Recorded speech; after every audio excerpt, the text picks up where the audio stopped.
Hello everyone, welcome back to my YouTube channel. आज की class में हम रिवीजन करेंगे 19 जनवरी 2024 के करंट अफेयर्स का। तो चलिए शुरू करते हैं आज की अपनी इंपॉर्टेंट क्लास बिना टाइम वेस्ट किए।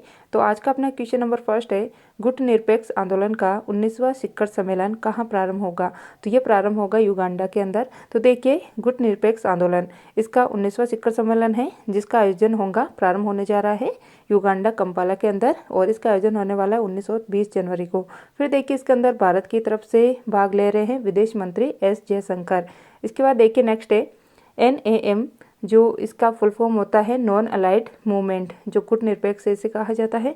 तो देखिए NAM इसकी स्थापना हुई थी 1961 के अंदर सर्बिया की राजधानी बेलग्रेड के अंदर। इसके बाद देखिए जो इसकी स्थापना करने वाले कौन कौन थे, एक तो थे पंडित जवाहरलाल नेहरू, नेक्स्ट है टीटो जो कि यूगोस्लोवालिया के राष्ट्रपति थे, नासिर जो कि मिस्र के राष्ट्रपति थे, और सुकर्नो जो कि इंडोनेशिया के राष्ट्रपति थे। इन चारों के द्वारा मिलकर जो है NAM जो नॉन अलाइड मूवमेंट है इसकी स्थापना की गई थी। इसके अंदर रूस और जो USA शामिल नहीं है, इसमें जो तटस्थ देश है वो इसके अंदर शामिल है, और साथ ही में भारत भी इसके अंदर शामिल है। मतलब वो शामिल नहीं होते हैं, वो देश शामिल नहीं है इसके अंदर जो किसी सैन्य गुट में शामिल नहीं है, वो देश इसके अंदर शामिल होते हैं। तो क्या है, कौन से देश शामिल होते हैं इसके अंदर, जो किसी सैन्य गुट में शामिल नहीं है। भारत इसके अंदर शामिल है। इसके बाद देखिए इसका 18वां सम्मेलन हुआ था बाकू अजरबैजान के अंदर। इसी के साथ देखिए NAM जो नॉन अलाइड मूवमेंट है इसकी स्थापना किस सम्मेलन से हुई थी, तो इसकी स्थापना हुई थी बोडुंग सम्मेलन जो कि 1955 में हुआ था। नेक्स्ट है ललन टॉप, ब्रिक्स 2024 इसका होस्ट रूस होगा। ब्रिक्स 2023 का होस्ट साउथ अफ्रीका था, जिसके अंदर 6 नए देश शामिल होने वाले थे, लेकिन अर्जेंटीना ने इसके अंदर शामिल होने से मना कर दिया। अब इसके अंदर 5 देश शामिल हुए हैं। तो 5 देश कौन कौन से हैं, UAE है, ईरान है, सऊदी अरब है, इथोपिया है और मिस्र है। इसके बाद देखिए G20 2024 का होस्ट ब्राज़ील होगा। G20 2023 का होस्ट भारत था, किस थीम के साथ, वसुधैव कुटुंबकम थीम के साथ। इसके बाद देखिए इसका अर्थ क्या होता है, वन इसका वसुधैव कुटुंबकम का, तो one earth one family one future. इसके बाद देखिए COP 27 ये शर्म शेख मिस्र के अंदर हुआ था, COP 28 UAE के अंदर हुआ है। नेक्स्ट है इंटरपोल, इसकी 90वीं बैठक नई दिल्ली के अंदर हुई थी, और 91 नंबर की बैठक हाल ही में हुई है वियना ऑस्ट्रिया के अंदर। इसके बाद देखिए इंटरपोल की स्थापना हुई थी 7 सितंबर 1923 को, और इसका हेडक्वार्टर स्थित है लियोन्स फ्रांस के अंदर। और जो है इस बार 2023 में जो इंटरपोल है इसको 100 साल पूरे हो गए हैं। तो इसी सम्मान में जो है 7 सितंबर 2023 को अंतर्राष्ट्रीय पुलिस सहयोग दिवस मनाया गया था। इसके बाद देखिए नेक्स्ट है SCO 2023 का होस्ट भारत था, और नया सदस्य बना इसका 9वें नंबर का ईरान। क्वेश्चन नंबर सेकंड है, हाल ही में मुख्यमंत्री महिला उद्यमिता अभियान किसने प्रारंभ किया है। तो ये प्रारंभ किया गया है असम गवर्नमेंट के द्वारा। किसके द्वारा, असम गवर्नमेंट के द्वारा। तो देखिए मुख्यमंत्री महिला उद्यमिता अभियान ये प्रारंभ किया गया है असम के CM हेमंत बिस्वा के द्वारा। तो देखिए क्यों प्रारंभ किया गया है, तो महिला आजीविका और माइक्रो इंडस्ट्री इसको बढ़ावा देने के लिए, सेल्फ डिपेंड बनाना महिलाओं को, और इनमें स्किल डेवलपमेंट करना, इनका कौशल विकास करना। इसके बाद देखिए टारगेट है इस जो अभियान है इसका टारगेट क्या है, जो महिलाएं हैं इनकी वार्षिक आय 1 लाख रुपए करना।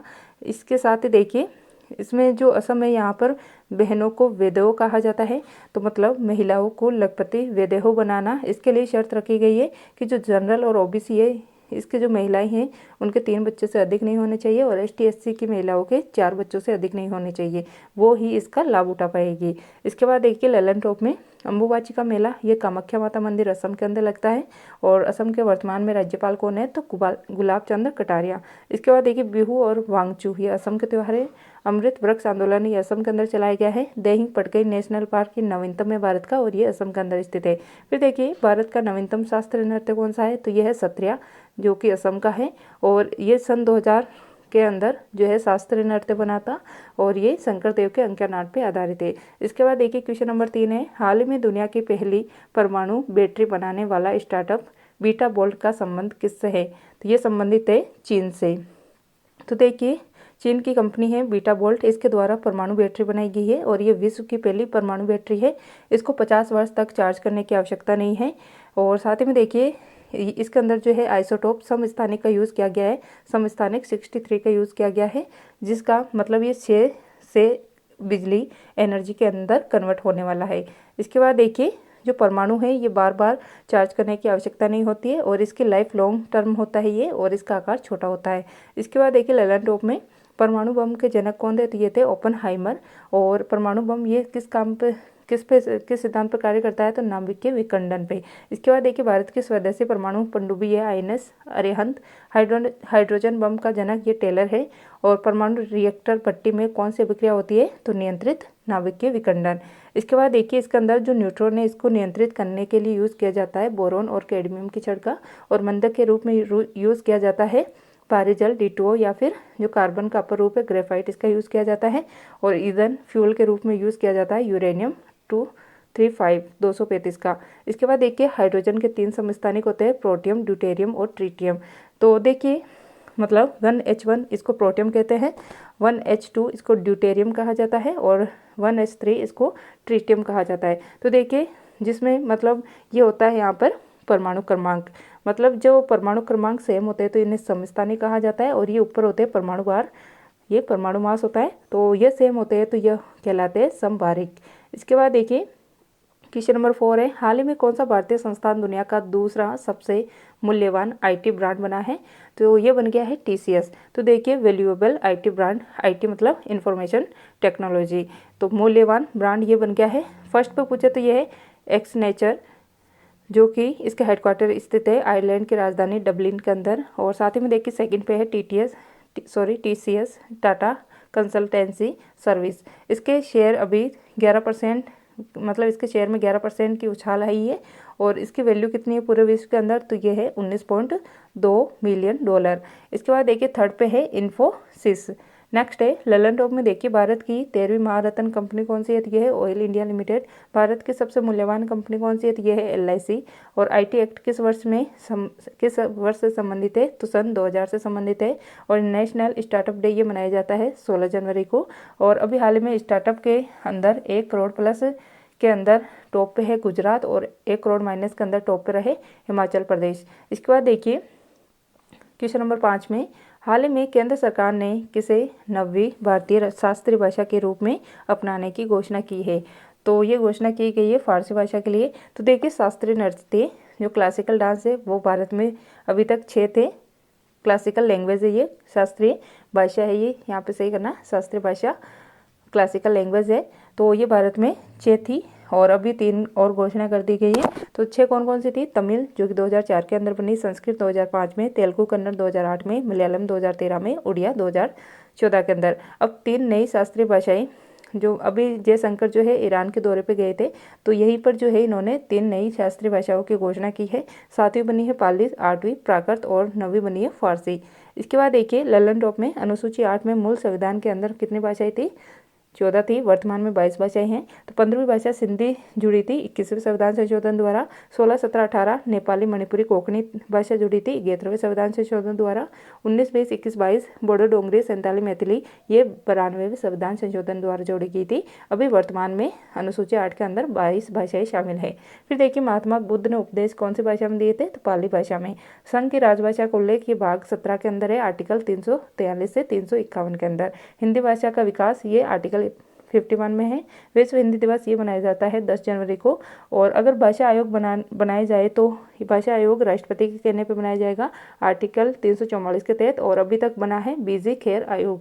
इसके बाद देखिए क्वेश्चन नंबर 6 है, हाल ही में भारतीय सेना ने जम्मू कश्मीर में आतंकियों को खदेड़ने के लिए कौन सा अभियान प्रारंभ किया है?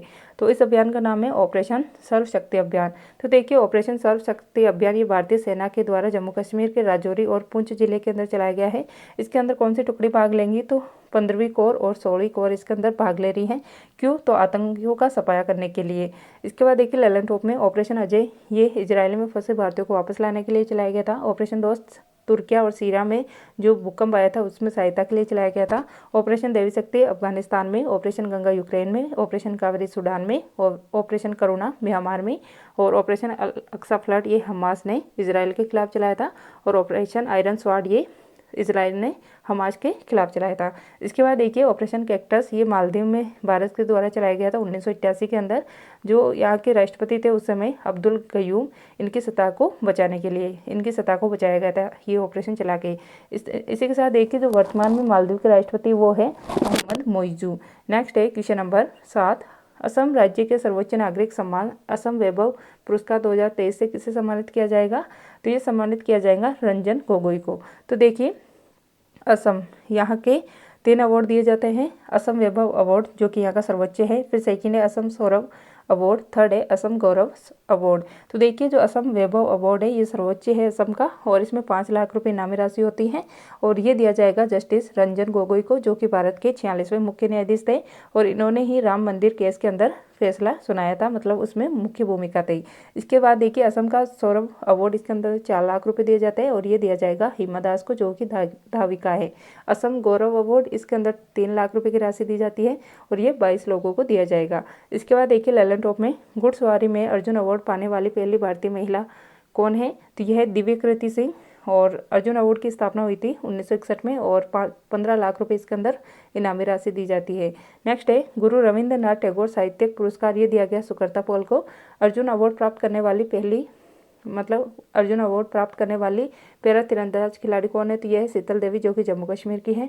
मोहम्मद शमी ये क्रिकेटर है जिनको अर्जुन अवार्ड मिला है, और असम का प्राचीन नाम कामरूप था। क्वेश्चन नंबर 8 है हाल ही में मवेशियों के त्योहार कनुमा का आयोजन कहाँ प्रारंभ हुआ है? तो ये प्रारंभ हुआ है आंध्र प्रदेश और तेलंगाना के अंदर। अगर ऑप्शन में दोनों आ जाए तो तेलंगाना टिक करना है, और दोनों में से एक आ जाए तो आंध्र प्रदेश या तेलंगाना कोई भी टिक कर लेना। इसके बाद देखिए कनुमा त्यौहार, तो ये मवेशियों के लिए शुरू किया गया है। इसका आयोजन आंध्र प्रदेश और तेलंगाना में किया जाएगा।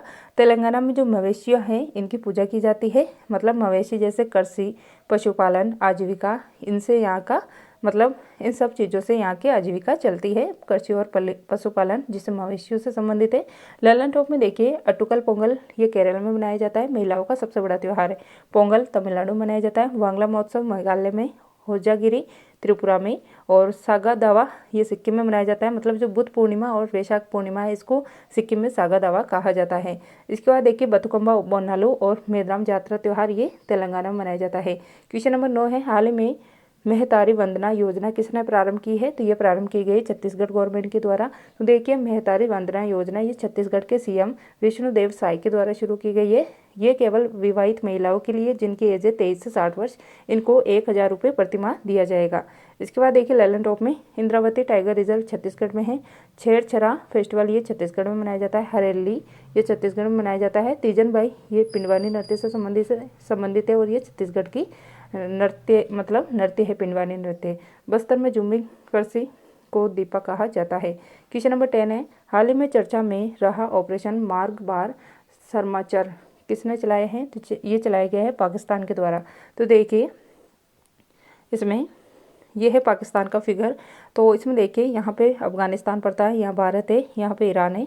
तो देखिए क्या है कि ये पेशेवर है, ये पंजाब है पाकिस्तान का, ये पंजाब है भारत का, यहाँ पे सिंध आता है, और ये बलूचिस्तान जो कि पाकिस्तान में स्थित है। ऐसे ही जैसे अपने भारत में पंजाब है, पंजाब में पंजाब है, वैसे ही यहाँ पर पाकिस्तान में बलूचिस्तान है, और ईरान के अंदर सिस्तान बलूचिस्तान है। तो जो बलूचिस्तान है यहाँ पर जैश अल अदल का हेडक्वार्टर है। ये जो संगठन है ये बार बार जो ईरान का स्थान है सिस्तान बलूचिस्तान यहाँ पर अटैक करता रहता है।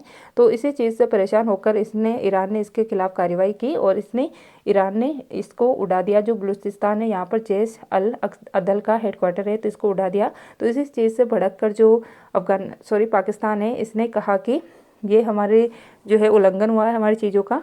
तो इसीलिए पाकिस्तान ने ईरान के विरुद्ध ऑपरेशन मार्ग बार सरमाचर चलाया है। और ये जो शब्द है ये बलूची भाषा का शब्द है, जिसका अर्थ होता है लड़ाकों का खात्मा करना। इसी के साथ देखिए ये चलाया गया है जो बलूचिस्तान लिबरेशन आर्मी है इसके खिलाफ। इसके बाद देखिए क्वेश्चन नंबर 11 है रोहित शर्मा बने T20 क्रिकेट में सबसे ज़्यादा शतक लगाने वाले फर्स्ट बल्लेबाज। तो ये थी आज की अपनी क्लास। आई होप आपको ये क्लास पसंद आई होंगी। अगर आपको ये क्लास अच्छी लगी तो प्लीज़ ज़्यादा से ज़्यादा लाइक और शेयर कर दीजिएगा। तो मिलते हैं नेक्स्ट क्लास में। क्लास देखने के लिए थैंक यू।